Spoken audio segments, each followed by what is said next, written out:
I could do the cyclotomic fields today. I was thinking class ended at 8:50. I'm not well. You got to stop me, Sam.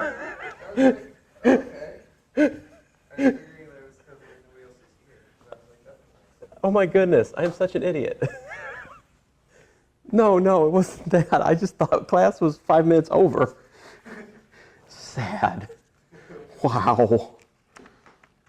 Maybe I don't know. Be especially critical of anything I'm about to say. All right, so you see why I'm only giving this lecture today. The purpose of this section is to prove that the cyclotomic extension Q adjoin the nth root of unity over Q is degree phi of n, where that's, of course, the Euler's totient function, or the, that. So this is our goal, is to try to explain why that's the case. So we'll start out with a definition. Mu and denote nth roots, well, group, rather, of nth roots of unity. And then definition. Well, okay, fine. I can draw a few of them. Here's the 1 minus 1. Here's a picture. Here's 1, 1, 3,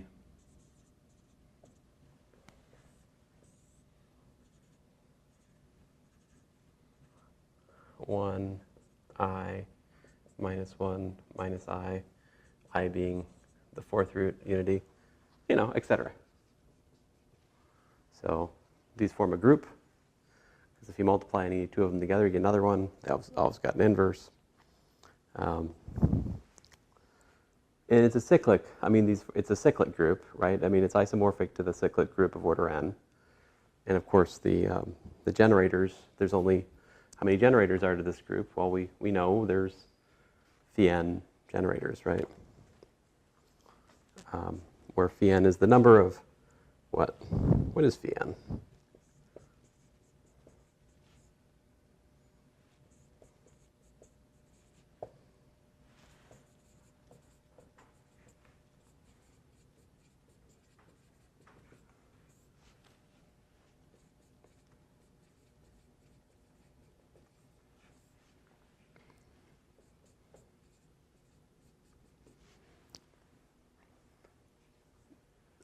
Phi n is what? It's the number, we count the number of integers relatively prime to n, right? Up to n, yeah. So like phi 3 is 2, phi 4 is 2. And we're talking about the little phi up there, not the big phi. Yes, little, this is in fact a cyclotomic polynomial. It's the polynomials whose roots are the primitive nth roots of unity. So we can write that as the product. So zeta primitive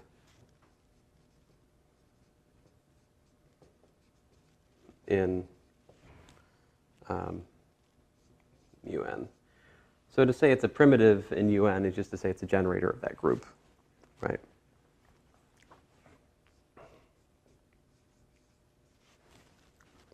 And of course, we can be more explicit. That's really the product 1 less than or equal to a less than n, where a and n are relatively prime. So that's x minus the principal nth root of unity to the 8th power.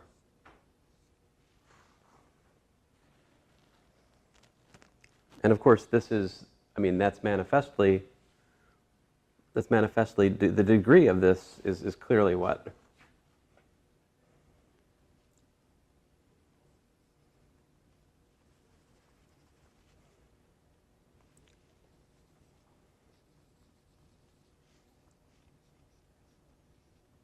What would the degree of this thing be?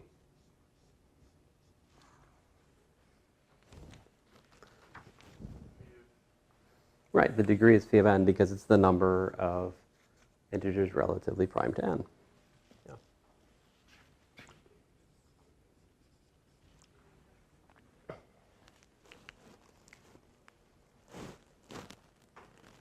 So, you know, so we looked at something before, even last semester, we looked at the cyclotomic polynomials, but I think we did it for a prime as opposed to n. See, because if you look at like phi p of x, you know, it's x minus 1, x to the p minus 1. Was it plus minus or just pluses? Just pluses, right?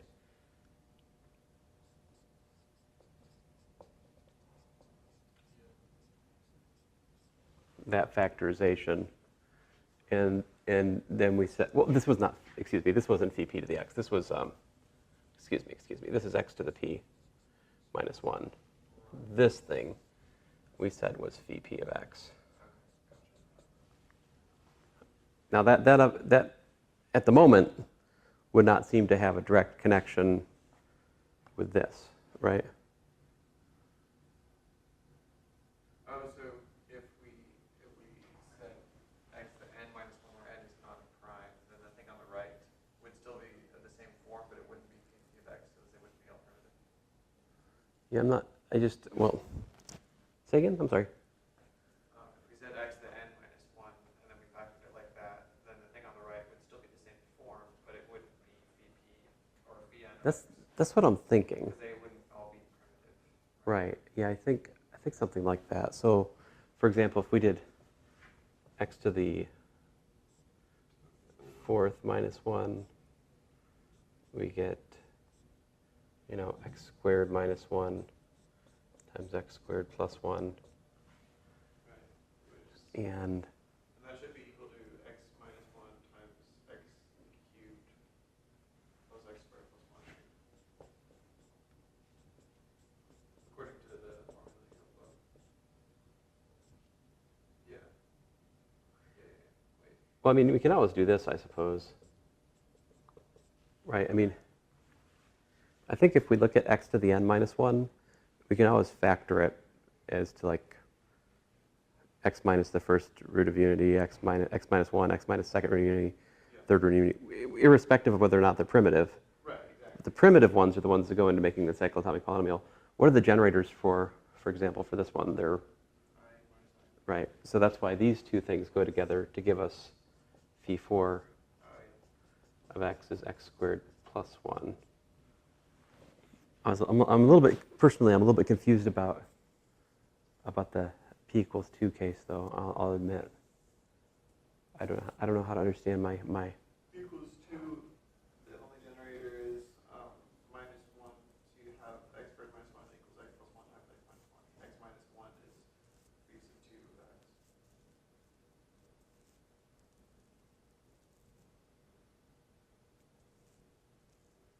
So I'm sorry, I'm sounding a little bit. What is phi 2? Does he say in here? It should be just x minus 1. He says x plus 1. Oh, sorry, yeah, x plus 1. Huh. Because then you have the only root is x minus 1, or x equals minus 1, right? And that's the generator of mu sub 2. Oh.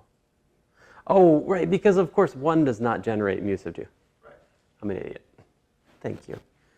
Phew, well, I was like, no, okay, now that makes sense. Yeah. That makes sense now. X squared minus 1 is, this is what I was getting tripped up on, because in my mind, Sam, the reason I've been lethargic here for the last 2 minutes is I'm thinking that I had in my mind that this phi 2 of x was x squared plus 1, which is just not true. Yeah. Yeah. Okay, so in any event, okay, so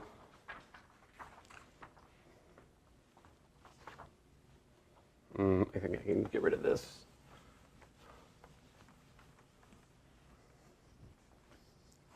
And so I said this a minute ago, but now I'll write it down. X to the n minus 1, of course, is straight up the product of, zeta,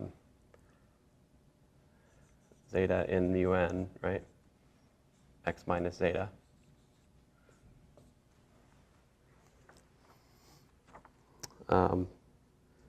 And he says if we group the factors together, where zeta is an element of order d, i.e. zeta is a primitive dth root of unity, we can rewrite this like this.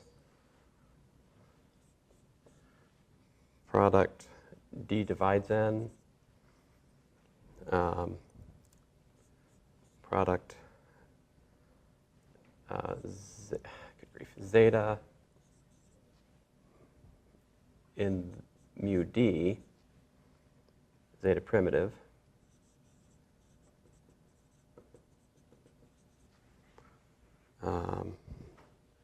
x minus zeta. This makes sense to you? But this inner thing here is precisely the dth cyclotomic polynomial, right? And so we can rewrite this, of course, as the product over d being a divisor of n, phi d of x. And this was striking to me because this is, remember that homework problem we had last semester? You know where I'm going? So the degree of x to the n, right, minus 1, is what? Well, that's n. And it's also equal to what? The sum. So this is, sum over d divides n of phi of d. So this is that partition thing we found before, that the n can be written as the sum of the Euler phi functions for the divisors of n, which is that's pretty neat. Yeah, so for example, let's see here. I guess we could get phi, so we can get phi 6 like that, right? Well, actually, phi 6, no. That doesn't give me phi 6.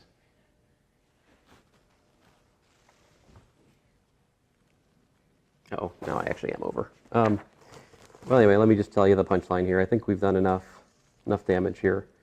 Lemma 40, we prove that the cyclotomic polynomial phi n of x is a monic polynomial in the integers of degree phi of n. The fact that it's degree phi of n is already clear. And then theorem 41 has the proof that the cyclotomic polynomial phi n of x is an irreducible polynomial in z of x of degree phi of n. Once you know that, then it's clear that this is a degree phi n extension. So that's pretty much it. But these are important fields. These come up again and again as we study Galois theory and other things. So it's good for us to spend 10, 15 minutes talking about them. I really, this to me, like, I was kind of, when I saw this, I was like, what? I was not expecting that there, but I guess I should have been.